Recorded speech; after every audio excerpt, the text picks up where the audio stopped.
atime mu adura sefata na afi won setime akopom de mapa eti ya from say Medical Laboratory Professional Workers Union wamni betudwa aka kire o mamuni nyina se aban no wamaka kire ne se enhye bi wo no ma e wo se wone wo mo eye se de be o mo so adwuma no mo eye na enkoba so mo de amemenenfe ena eye adwuma no won be yi o mo kiri mu fan no makoma mu fan de eye adwuma na atimi enso aboa na omabo abaya twi na ni se sabi panyina oyi from abone no na omo so su kire mu se da bi ekoba ne sa na che se entwaye ade ne de yaw na anya oya ye nya ofaye etu omabo abaya na aban so wonfi wo mode a eno omo be tintosu kokko de akira aban pa ama hu se enso ntosu kokko de bi obi akatrema so na mmomu no eya ne agya ti fufuo se de be asomdwe beba etu omo ne kɔ ne bɔkɔ na aban ne mpɛ de ne be kɔ digidigidi eti wo eye June bosom de tosu du enso ana eye Medical Laboratory Professional Workers Union of Wedi betu dwetem so mo e strike aya asa agro aban ni ba no so no mutifie asembe nie aban ka kiro mo so mo mrai no mo ntenase na ejo mo siesie asem no mo se hene ne ha yanti uke si aka kira wo se yebe ko strike no na adwisi agro ne yedie ye ne yakro no afi yebe hwe aban beka na eya anano efiada June bosom da to so aduonu baako ena nyakopa da Roma enra eye adehye omo ye adwuman eno ye Medical Laboratory Professional Workers Union for no omo te ase ene eye National Labour Commission and Fair Wages and Salary Commission for kwatena ase ekeka nyoma siani na eno ena Medical Laboratory Professional Workers Union for ne diatum se ombete ase no makwa adwuma ombekwa akoye adwuma na afe na ban so nhwe na nhyehyɛ ya wo mu nyina no agya tumu no woni so kama wo mu kyese adwuma no mo kwa akoye no menasepo kwan so na mo de kwa akoye adwuma no omu tiri mu nte wo mu hyɛda nyintumu sɛ won mo kwa akoye adwuma de na wo mu ye ne saa sɛ de be aban be hunu sɛ etiatie no mo te ye no enye sɛ boapaye kwa so sa aban na agya tumu so obɛyɛ o masɛde de ama o mo de a ɛna o bɛkwa akoye adwuma na mmom omo ye adwuma na de ko animu kakra na omo hu sa aban sa woboa wo de atrote chema ne be fa omo pe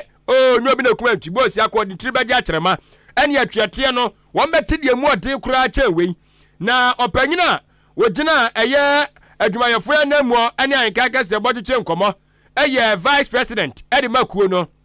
owura Franklin Ama na mientie ni nsam nkyekire mu. So the medical laboratory professional may be going back to work. You will know that when strike and things happen like this, people will take opportunity to visit family across the country. It is unreasonable at this point to say that you have put your strike on hold today and so work should start effectively today. We do not want to create problem for anybody, but we are submitting to the rank and file of our membership that latest by Monday, everybody should be opposed. The work that we do, it will need recalibration and putting the work environment in order. That should be done seriously on Monday, and by Tuesday we are in full operation. So put the conversation in perspective. But it is a fact that the medical laboratory professional will be working unhappily, and I'm extremely frightened that duty bearers will act in such, lackadaisical manner. Ahenkan FM. Nyankopon ya aduma hwebe edadwada wonu be kwa aduma na omo de nneema akototo yie kama na ne brothers wo no omafiri ase abu adwuma wadre said ye enkane no omubu adwuma no na so omu kire mu se adwuma no omukwa akoye ne de do anyo omutirima na so omukwa akoye na omanum su atwen wo pe na momu no omunum su na ope ni nsi a asembeba na enu achi no na eye first vice chair edema Medical Laboratory Professional Workers Union owura Franklin Ama edi nsem ni bi su biom kire mu se wo muti atua no wo mu hu se eye ayarsa bia no mpanyimfo ahodo efri ase so wo adehye wo bo mo ntrene ai wo anya oto wo no ma krenene ni afra kwadwo yes adena na wa ma adwuma lab obi ani wo otifia ya dan o se ya tiatua ya wo strike o woni wa na wo strike okay so wo strike ade tena ho na se wo eba no akatua sense amena mesensan na me wo boss me ka jo se bre adwuma so wo strike tena wai na de say e wodo de beba eti santra ne bobi say ya na owura Frank ichem say kokọ mo ade hye ne mo so na omo so ka kire san nkrofo na say yasabia mpanyfo awodo a wo mo ebo mo ade hye ne mo ntrane ne say omunima etia Ghana mamra ne ma obi a ho kwan say wo ye adwuma na adwuma na wo ye no ofiri say no ma bi koso na wani anje ho atitru aba no wakatua ho sankaya wotimi tie atwea de tie aban no wote say wa mamra ni mu so ayasabia ne mpanyfo ni mo omo ka kire wo mo eti so munim no mo form afra so no mo yoma gisom de be fa ye wan mo ade hye ne mo tie atwea no so a wo mo so ebe kire mo pa say Ghana an mamra wa ha no mo eti omo ka kire Labour Commission for ne say kwai sei na yasabia mpanyfo de omade hye no fa so no mani anje ho eti se ekoba so ayasabia mpanyfo kwaso ade su ba bia di sa wo mo so behwe se amamra no ene sa ayasabia mpanyfo eso betini sa de se na efata etu o masere pa se enei ebiawo ene ye yu se wo ye hospital director na eye medical laboratory worker bi wo waso ye ho na wo tete ne tata na eno o mo che se ya hweye se nye sa ha de beto wo no wa kasa kura wani anje adwuma no ho na metra ade ba ko so a enu no de a sifin pa emaye ye de aye be ye out of frustration ye de yakade tu ho no ekoba say some of the managers of the hospitals were threatening our people. Some were even threatening that their salaries will not be validated and all that. I think that is not appropriate. It is misguided conduct. Because you see, strike is the right of every worker in Ghana. And every worker in Ghana, out of frustration and desperation, has the right to choose the option of laying down their tools. And so that misguided things going around, threatening our members should cease with immediate effect. Because we have indicated saying to the National Labour Commission, and they have requested that anybody engaging in that illegality should be reported to them appropriately. And so, to various managers of the hospital, in as much as you disagree, you do not have any right to intimidate anybody. It is unlawful. Ahenkan FM. Tuntun me tete obi abra bo no obi shebre mehunahuna obi a ye nyina ye wa akonya sa na wo eye hospital director no anase eye HR no se wo ekoba se wo waketua ho nsem kaye nyina brane a onti adua obeti adua eti unti me tete obi abra bo opanyina otin nkan wono eye first vice chair edema medical laboratory professional workers union Owura Franklin Ama na wote eye nenka eno na eye awiapam tubira kan kese bo ena egusu a yede mu enkyeremu ede esom wo no ye fra pomden emu ensenka ye ne de ani akyeremu ewo eye yen mensini no bedwa no sede ye kyekere no efa na afeso ye man krofo akonya mo kyerɛ mo adwene eba no eye se asem bia ba ne yesi ho egyina ya na ugbodura mu ewo eye ye mensini bedwa ni mu a district assembly ni municipal assembly no ene metropolitan no timi se eduru ba bia obekɔ no na assembly members ya won mo ewo mensini bedwa ni mu no wo mu ye mema nko a dodoa na bekɔ na ye mema nko a na jase odwene ho a wonti ase o man so ye wei ye wonipa ni mu mienu ye wo ba na ase bema enti ye ka bibia na se ye sigina ye bia wo sigina sidie na ye sie no eye de beboa ma na esan so beboa mema nsoso ana se aginasidie bi wo kra so timi se aginasidie we de koma manko a ye obi so timi se koma mema nko anti ekoye befa so beboa ama santoto ne atimi adimu no enam so ama National Association of Local Authorities of Ghana NALAC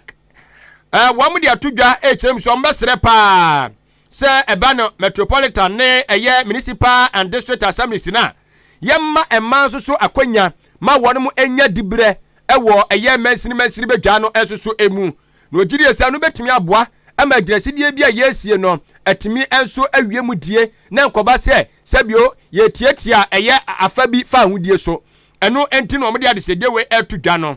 na sansam we nyina no eye general secretary edema NALAC no eye Owura kokro amankwa wono enaja wogina ekuo na namu a wode adesede we editudwa opanyina amankwa ekirem se so yamra se bedwafie na yare wo sempa se wo hwe mmadoto na de toto mema dodo ho a utimi se emma no wo dodo no ewo fom pa na ekowie ni se nso de a na chese enwemu die se de nyina ye hwa nim se gender balance ne be ye adwuma ewo memu ya nem no wo so firi emra se bedwafie na de ba ya nkasa ye so ye bedwa wo ye mpatamu a mansini mu a wase anu so saa obekọ baabi no na elected assembly members no omu nyina ye mema nko a na baabi wo so kura obaba ko bi no abafrem appointees so a government ne be ye so no obekom na wayi mema nko a na emma ba mienu bi na wonum tuem wase ne nyina no eye nioma emwa wo mo adwen no omunim diemu ne de wase yesesa nioma ema bibia so kọ nanim ye mamma so akonya na omususu enya dibre se de be ya wo man ne chechiriye no ye nyina ye bewusa ampa ye chechiri ama eye mma ne mema nyina no obia nso so enya akonya eba no titru se ye sigina ye enso so a na owura eye onimanyamfo kokro ama nkwa checheni nsemu no ma ye tie se de odimaye situations and no more marginalized. Don't all send you more parliament. Don't all send you more assemblies. Obeka assembly be crano. Na assembly ho nyina ye to aba kra ya nto aba mabo ba ba kra. Enti eyade eye o how kese ba. Government appointees so dia me nsabi na ya appoint. Na your assembly be be say 55. Enti ebasa ye take decision ma issues no ntimi ma up. If it's a numbers no elego. Na ye ntimi so en kan say ye ade ana ye take decisions ebeboa na ebra ebeyi ema afrim. If you say ema na nkasa wo mo challenges a omo nkasa ne betimi aka omo asem eno nti ena ne ye ne coordinating directors abase ye training sections ama wo. If you say so sustainable development goals na go 5 eka gender equality ho asem. And the United Nations benchmark, you know, HSA 30% minimum of all public life, you know, should be women. Now, so over parliament, what we know say entisa, over assembly, what we know say entisa, over ajuma hoduma, what we know say entisa. Ahenkan FM. Ani a wote ya no wono yes twetwerefo panyini edema National Association of Local Authorities of Ghana, NALAC. Owura onimonyamfo kokro amankwa na odi nsemwe etudwa no na NALAC mpanyufo wonom enso ede eye dwumadie awodo bi de agu apono so a wode ye nkyerkyere na wode nimdia awodo ede ama Metropolitan and Municipal District Coordinating Directors no said ye be ya wa musube hu se do metoto nioma na ya mama so akwanya na wo se adwumadie kro na ase no National Coordinator edema Partnership for Municipal Innovation Women in Local Leadership owura Jerry Sharif ama wono so edibi eto so ekyeremu ese ampa ema de bibibia wi omufiri ma enye yo enti awose ya hwane ma ma dodo na so akwanya ewo eye esom ensoso emuo na woche se ma soso wo hye woni mu kunan se mo maba mu emu kakra na omanya akwanya na omo esom no wo mo nsom na omsum ni ye na afe so no wono ma afe no mo epre akwanya soso ewo eye dibira hodo mu no mo maba mu emu wo de bo ani ba ko na anye ya bo fa bo ani ni mpre no ne mprensa eso se de be ya wo su betimi anya akwanya wo se no beboa amanchirima ema na omuwo mu no wo mo soso eba wo mo so etimi anya anidaso ma pase ampa edikanfo no ema dodo na momani eyeden enya dibira hodo tie soso yema me enya yeden ye so ya prakonya soso enya dibira hodo ewo eye omanyi eso emu wo chese mpempempanfo gu eye entotoya so ehwe anim se affirmative bay no no beboa ama eye gender equalities na timi aye adwuma no wo so mu gusu ehwe anim se na se bedwafo bedi wano baba ye no magiatum na timi abeboa ama ma dodo na so nya ekwan abesom ni aboa mo man kyekere akona nim enti ma wo chese monyere mo na mo mo so na bibibia so ewo ne mre bibia be yeyi. The opportunities are available. Never keep quiet. Keep pushing for the gender advocacy and gender mainstream policies to be implemented. For instance, we are talking about affirmative action bill. This is something that when the government passes, we believe that will open up the space for women to really contribute and come to the mainstream and help in the development of the country. So our women should not be intimidated. Our women should not feel lost. Our women should not feel dejected. But they should keep pushing and moving on. I mean, they are creating way and opportunity for the upcoming ones who have role models to look up to. If they give up now, it means that we have 3-4 more generations who will come and fight the same battle. It's not easy, but they should keep pushing. Ahenkan FM. Eni awuti ye wono national coordinator edema nalak kuono na onu dwumadie ni se wo hye partnership for municipal innovation women in local leadership wo montoto ye eso Owura Jerry Sharif Ama ni dibra ne de wa papa enya asem keto akora na abusuafo ye konsabu from a ya maame ne ya papa no mo we kura de na mema ne nhyeda no so mandodo na aban efa wonum se no no aduane fama school mofra na ukopiem asante mantem a womani abre pa school feeding caterers no womani abre anya asem ketwa omo chese aban de omoka term no makom yensa wabuda ni aguso na omagbo abaya ye na adwen se ontehwe wabunu agu na sum na omo chese sa na tie de a abanso wabunu agu na sum na se sabi kafracho wadani susie a wamososo wakwan befa so wamososo de bejo obusika ai sanse ya said ya no masibe ko amsi no mama ye de pa ai na odi media network ada romanti enei waboa manuama huduo bi a yebeka kwa tentene akọ enkapupuni mantam anase pue mantam hin krokofodua anamposi asante mantam ni akọ bi ato no sisi a odi bi atoa ye ne a se sika osi ye de beforo ehyen de akodo ye fa se sika no mra na ye fa magi sa anoma ni bi ewo ya ankasa kasa ye mpesua so anya asem ketwa enti eba no eye TV kasamfonyini odi bi aba air conditioner abonframa nyunyu fidie no odi bi aba fridge any diffuser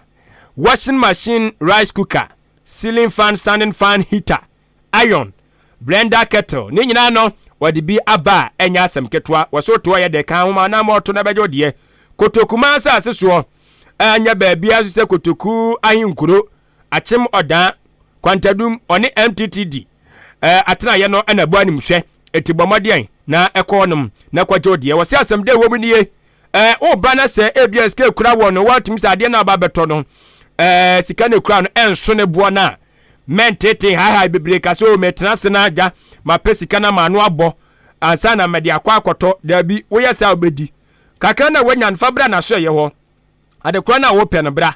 oba wono be ye hyehye na kakra ne kura no waje no wade nyoma na mawo no akọ wisu na afe no sika ndi aka no watua ne kakra achimoda ha no de wono pe na wo ye bie timpacho ebi kwa wo ye kwantuni obepie mo dan pesua so ko na wo de wo kwa ye hia so wo Ghana card wanya garanta ba kwa ka ho no wono wa ye hyeye no na afe no waje de opese ososo onsa ka no oji wi a ba bia wo kọ no wo kwa betimatua ne mobile money wo betimatua no sharp kura na bibia konkan eti o fre 0539 500514 0539 500514 na afi so ama onsa kan wode na enyoma akọ eye enkan kama brand na bia wani je wo pa no eye Nasco ene Zara ne dia na cheso wato adi kura watwa fam na tonkwam ti wo hono ye de kan ho odan kwantanum MTTD atan ye no one no na edi eye enimhwe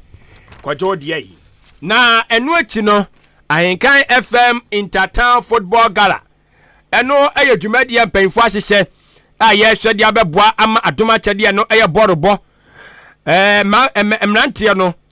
o maba be danadi na o chese we nkrotu ahodo a we yempatamia aboabo odan asane manso across odan kwanta chianse suadro abenase batabi eni nkro ahodo akade gira no mo wakonya se mrantie makoma kudu nwotwe amwo mukuro mu amugidie se borobo no ha ewo mo na no mo de wo mo ba be se dwumadie ni mu etie eye team managers no mo modemra Ahenkan FM fiduam ya na ma peke mo forms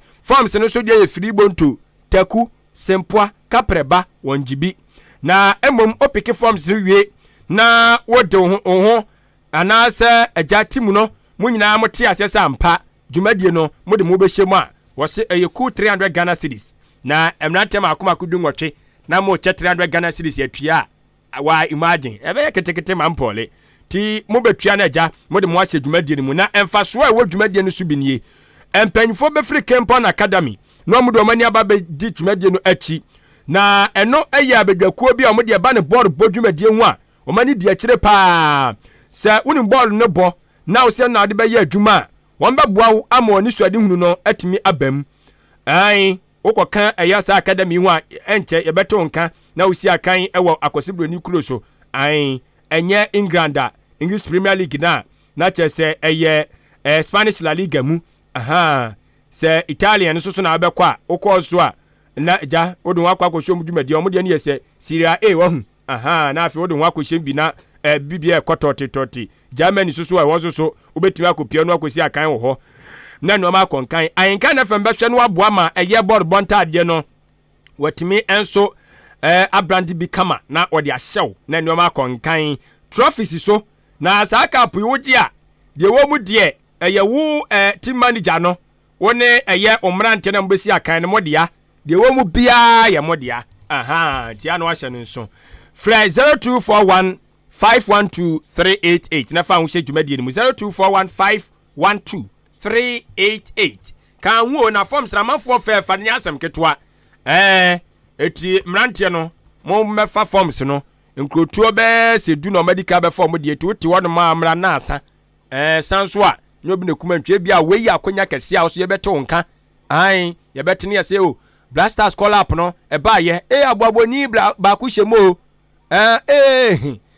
on say be ye de pa be ye di kasem said ye naki ye friend na chasefo bo shiri no na abushafo sanso na obi a onim 3 yi 3 nwi yi no ehunim de ana seja onim wadwuma no won modern frem mai 0246883992 kafra 0246889320 0246889320 uye obi a wo ye baba me pa twofre ofra ba bi adwuma no wo ye be kyerɛw menwene ho se bia adwuma kwa se ni mikrom ya o me de metimi aye ba bia de utiri beto don't worry oba ubenya ba bi de utiri ato amanu ma so akonkan ede ama kama afe ye toa awiapem to bra kan kase bo no eso Ahenkan FM na abusuanfo school feeding caterers omo asantemantamu wama no demo atese awiai anya asem ketwa na eye bibi wamu temso ma ya adwuma wonsa mafra no mukọ school no na say womu makwan a no eye temba ko omusa ko biem no makwan a eye tembinu omukọ biem no omusa makwan a temiensa na afia mamofra na ko manim so ahu 3 times na eye school feeding caterers for temso manu anuane mamofra ya dia ye se totwetotwe a chese nya asem ketwa anam so manei omungumasuya so ko animu kama na akasa dia waye agya wapoto amade na fe no ewaso odibo mu ono abai peso obone nsa totiri baabi e no mjem se nia no ane sai na amene wamanu anuane ama mofra na dia ama mofra ya totwetotwe ngumasuya kwankan kama avei abanti a omuka omse aye tinchina atwan omatwe abaya hwebode abai peso obetua omuka na omo chenze sa na akwa ya dia ase ebipi amanyaku soso womu dimu ntintima omo ka hu bio school feeding caterers for the man ka omo so omo ka hu bi omo ni omo na ekọ na eba ye ni omo na ebobu didie omo sumasam omo ni ebipi afo ya na eche na zodru ese omo tu omo ka na dade bibia ho anadibo jaka yiri bombom eto omo ka tre aban ni se omo kubia babia duru ni de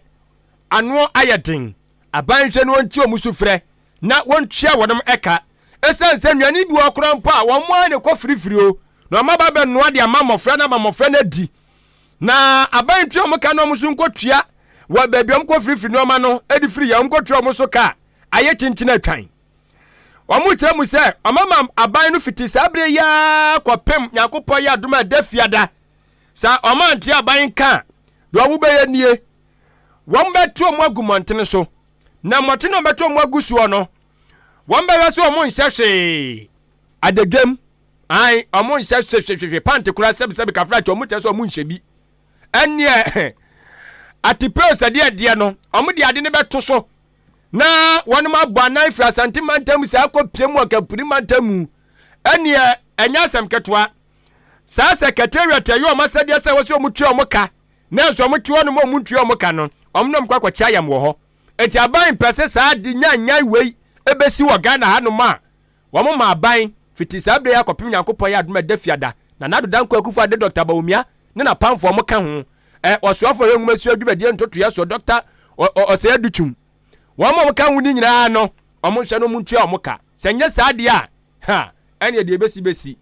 Nyankopon ya adoma dafiada yentie eye caterers no wọ́n nsem sade omo eso echechiremu ede ma yen school feeding for come dey faso ne dey ka kire mo te se dey do na for tigale yentsena ho enye yeni emma eka twen nko owo mu ebinom awuo ama ebinom anya yade aje o musika ho no no yeni aka ne yentsena se aye nhwedin sa afi ya bato afi ti aka no to ba de ekono monya mahwese mu fi yai vice president abekuma se anano abetu sika gukuma se ha ama ye school feeding for mu for sika mai adai party no mo bese mu yi efiri mo nka kire ne efiri e se de yenti ase bi ye gie sika enye sa mo beti nka boni kadne da bankana ho no mo hwa de mo se school feeding for no kwan a omo de ye fa so enya kola enye omo afie sika amaye ne ya ye bebu ye hu naked awuro ye hu nyina de no fo ene ya se nyina ba ba kire wo madan na mo ye sa obi a ye adwuma dada muntua ye katam mu yensani adan na mo ye awe hosam sa leshin ye mu ne ye we ntu ni person ti dua sa onto aba we na ye de bebreki ye eti yakọ free ne ma kwagidi low fo atwetwe adan na mo ye sa na me sra government secretariat from penny fo amugu office ho ye sra mo ye pam chew ye adwuma 3 times ni montua ye ka enti ababo se na mo ye kwabo ye no enti sese no mo pase ye be che kwatum na ye ma mo ate asese every na kwapum fiada na mo tua ye ka anya sa ye be boni card e dia ba ho na mo hunu se be wo mo ye ba no mo be pa achew na nka Ashanti region ka mo hunu de be koso hey ani asembesi o ha ye be hunu ni ma wa Ghana hanom ready aban yesraw sa de ready empese ye be hwe the pacho says ni we pa de 18 years and above crampo de nyuntum se ye behwe e po achew bo modern na tua wonom ka why ko ade we de ani be ye nyan hey do abusafo we eye school feeding caterers a wo mo asantemantam mo ana mu chemu se ade no maka kan aban fi wo de ye wo mo yi akra ne se omo ye MPP fo aban ye otisue na this year o na this year no the school feeding caterers na school feeding a program na say one monsa a je say one mo bre wo hodom no enti anya ara hosam ye aban wa nkrofo na ye omu sei eto sei adwentere ne de bai awuja ke dalali BK ochesa Ahenkan Akan de anya sam keto ontimi nja etie baby obutu bia gise otie no wo hwe ye Facebook di piso awuja ke dalali yeda wasia otem se wo chia sewa miracle foundation fo nyina omo okuo yi mu nyina wo se omo brekum na kopon nhira wo mo sewa miracle foundation yo yate amis konio spelele ka soa ana o se aka Dr. Bawumia betwa so o se nyame anim nukuri ni Dr. Bawumia ye ten anka ne Ghana mampanyini owura JDM 7 December no monto abama Dr. Bawumia ase amisko na kase egbo yanka Bawumia yi o ya se da anya amanyosem mono no agenda 1 agenda 2 abusiafo ama yenyina no so ne mfa awiapam tubra kan kase ebo no ensiai na yenko na afi dwumadi ahodo aka nso so no emeto aso enfama showbiz 933 owura